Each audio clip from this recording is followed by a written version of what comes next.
उन्हीं में से अठस्ती है। इसलिए आज हमारे राम कांडवाल भाई जी, बॉबी भाई जी कहते हैं कि हम भी एक क्या थे, तुम्हारी तरह बच्चे पढ़ने वाले।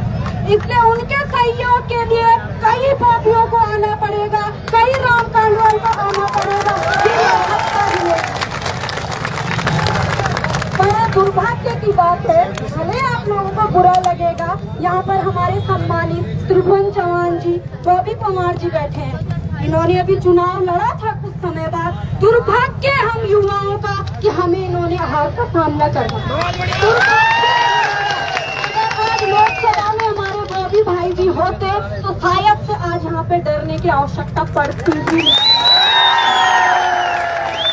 दुर्भाग्य है टिहरी लोकसभा सीट का कि जिनके लिए श्रीदेव सुमन ने राजशाही खत्म करने के लिए लड़ाई लड़ी थी, आज उन्हें सिर्फ 25 जुलाई को ही क्यों याद किया जाता है?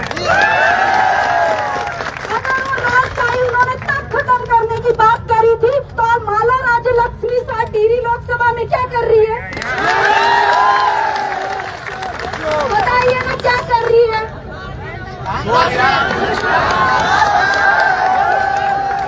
इसलिए मैं समस्त युवा पीढ़ी से अनुरोध करती हूँ, किसी सड़क की भीड़ से हम कुछ नहीं कर सकते हैं। हमें घर घर जाके अपनी बहनों, अपनी माँ, सबकी सोच को बदलना होगा। चुनाव टिहरी से बॉबी भाई चुनाव लड़ रहे थे तो मैं अपने खर्चे से घर गई थी, तो बीजेपी के कैंडिडेट खुलेआम कह रहे थे इस पे नहीं चलने वाली आज, क्योंकि समस्त गाँव वालों को मैंने कहा था कि वोट देनी है तो बॉबी भाई को देनी है।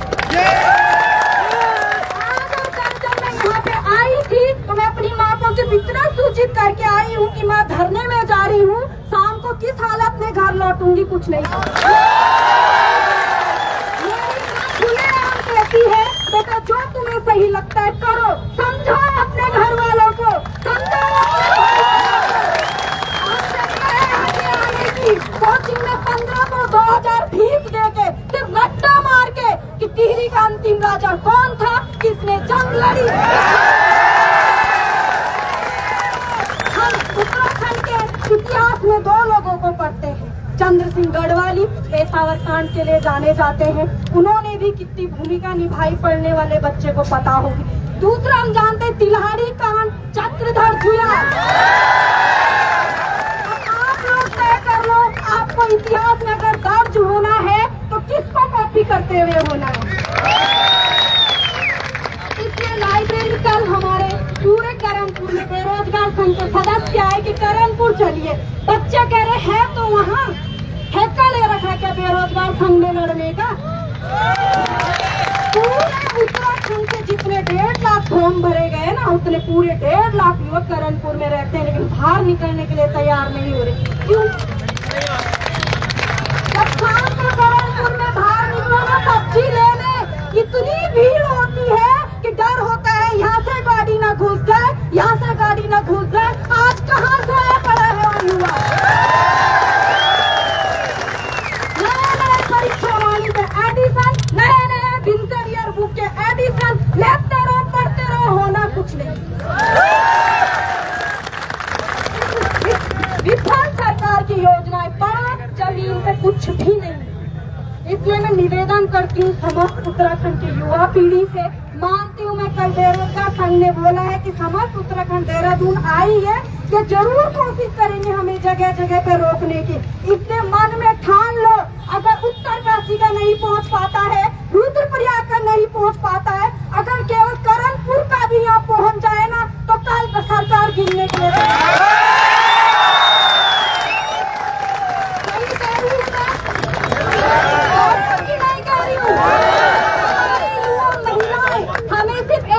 दिया जाएगा, 2 मौका दिया जाएगा, उसके बाद हमारी शादी कर दी जाएगी और हम खुद को भूल जाएंगे मैं कौन हूँ।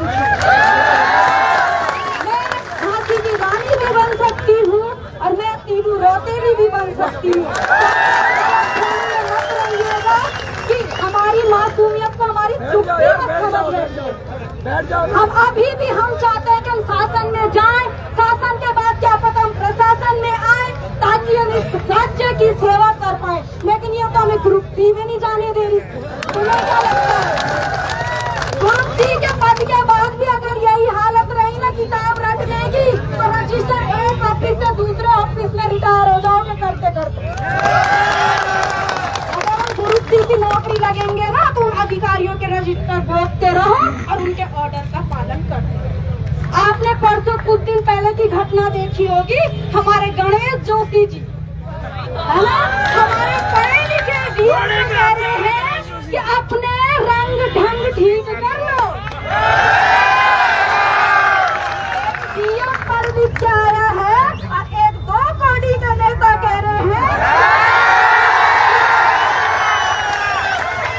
शिक्षा में वहाँ पे समय बर्बाद न करते हुए पीड़ितों तक पहुँचना जरूरी समझा और हाथ जोड़ते हुए वो आगे बढ़े। गणेश जोशी ने पूरा मसूरी खरीद लिया है और नेतागिरी दिखा रहे हमें। मसूरी हमारी है, पहाड़ हमारे हैं और हमें वहाँ नौकर बिठा के रख दिया इन्होंने। हमारे इन्होंने बड़े बड़े होटल खोल दिए और उस होटल में बर्तन धो रहे उस खेत की मालकी। क्यों? कब जागोगे? इसलिए ये मत सोचो कि आज मेरा पेपर नहीं था मैं क्यों जाऊं। ये सोचो कल मेरा पेपर आएगा, आज मैं बीए में हूँ, मेरा भी नंबर आएगा, मुझे आज जाना है। बहुत बढ़िया बेटा, बहुत बढ़िया। 9 फरवरी को यहाँ पे रैली हुई थी, मैं उस दिन भी थी और यहाँ से भागते हुए जब पुलिस हमारे पीछे पीछे सर्वे चौक से बाहर हम चले गए। तब से मैंने अपने घर पे कह रखा है कि माँ 4 बच्चे तेरे हैं, 3 जिए सामाजिक जीवन, मेरे को तू छोड़ दे। जैसे एक लड़की एक लड़का बाहर निकलिए, आज सिर्फ उत्तराखंड को बचाने की जरूरत नहीं है, आज समस्त भारत को बचाने की जरूरत है। हमारे संविधान निर्माताओं ने बहुत सोच समझ के हमारे संविधान की रचना की थी, लेकिन आज का युवा सिर्फ आर्टिकल याद करता है। समझिए उसे, घुसिए उससे क्या कहना चाह रहा है वो। आज बुलाने की जरूरत नहीं पड़नी चाहिए ग्राउंड में कि आइए आप सर्वे चौक तक भीड़ लगाइए, अपनी मर्जी के चलिए, रात यहाँ गुजारनी पड़े गुजारेंगे, भूखे रहना पड़े रहेंगे, लेकिन धामी सरकार का घमंड चरम पे नहीं जाने देंगे। अखबार अभी मैं यहाँ पे देख रही थी, देख लेना उसमें कि फ्रंट पेज क्या है, हमें एक कोने में जगह दी जा रही है। क्या हमारी ये औकात है? कहते हैं युवा मुख्यमंत्री, युवा मुख्यमंत्री। आज अगर उनमें होता ना थोड़ा सा भी जुनून, आज युवाओं के बीच आते, तब हमें लगता है वो युवा मुख्यमंत्री। खरीदा जा रहा है हमारी जमीनों को, हमसे फॉर्म भरने की फीस जब पड़ती है ना, पूरे महीने का बजट मिल जाता है हमारा। जब हम फॉर्म भरने की इस बात की दिनचर्या बुक नहीं खरीद पाई मैं, क्योंकि मेरा बजट फॉर्म भरने में नहीं थी। अखबार पढ़ो, अखबारों में इनकी खबर, अखबार इनके चमचे। अखबारों में क्योंकि ढेर सारा पैसा फेंक रहे हैं, तो अखबार किसके चमचे हैं? इसलिए मेरा समस्त नारियों, समस्त भाइयों से नव निवेदन है, कृपया करके राम भाई का भी गला है, वो भी इंसान है, थक जाएंगे। हमारे सुरेश भाई जी यहाँ पे जो होते हैं उनका तो बैठ ही चुका है, अब वो बेचारे बोल ही नहीं पा रहे हैं। बॉबी भाई का भी गला है, हमारे सर त्रिभुवन सर का भी गला है, वो थकेगा। हर युवा बाहर निकलिए, अगर आप आज अपने लिए नहीं लड़े तो इंतजार करते रहिए कि जब चुनाव आएगा तब विज्ञापन आएगा, विज्ञापन आएगा, पेपर होगा, सालों तक नकल चलती रहेगी। जिस युवा पीढ़ी में मेरे देश का विकास करना था, उसके लिए नीतियाँ बनानी थी, उस समय रात को मैं घर में किताबें पढ़ती हूँ। अगर 35 साल में मेरी नौकरी लगती है तो उस समय खुशी मनाऊं या दुख मनाऊं, समझ नहीं आता। इसलिए सभी सहपाठियों से मेरा नर्म निवेदन है कि प्लीज अगर आप भी, क्योंकि इतनी भीड़ तो मुझे लगता है डीएवी के आसपास ही ये है, समस्त देहरादून में आज नहीं पहुंच रखा है, पहले तो आज पहुंचने की कोशिश करें, वरना कल चाहे पैदल पहुंचे, गलियों से चल के पहुंचा करें। रास्ते से विक्रम बस रोकते हैं तो गलियों से चलिए, लेकिन परेड ग्राउंड में किसी भी हालत में। इसलिए यहाँ पर अभी एक हमारे सहपाठी भाई त्रिलोचन भट्ट उत्तराखंड इंसान मंच से यहाँ पे आए हैं। कृपया करके वो आगे आइए और हमारी जनता को संबोधित वो जनगीत गाएंगे। जनगीत जनगीत सहपाठी नहीं हो।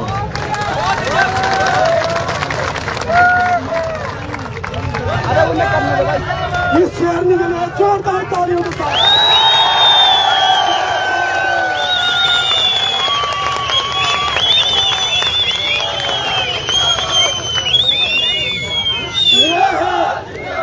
ये है असली शेर में हमारी उत्तराखंड की। इतनी काबिलियत इनके अंदर है, इतना जुनून इसके अंदर है, तभी आप लोग आगे नहीं आते। बताओ, मैं सभी तमाम जितनी भी बहनें यहाँ पर बैठी है, एक एक करके यहाँ पर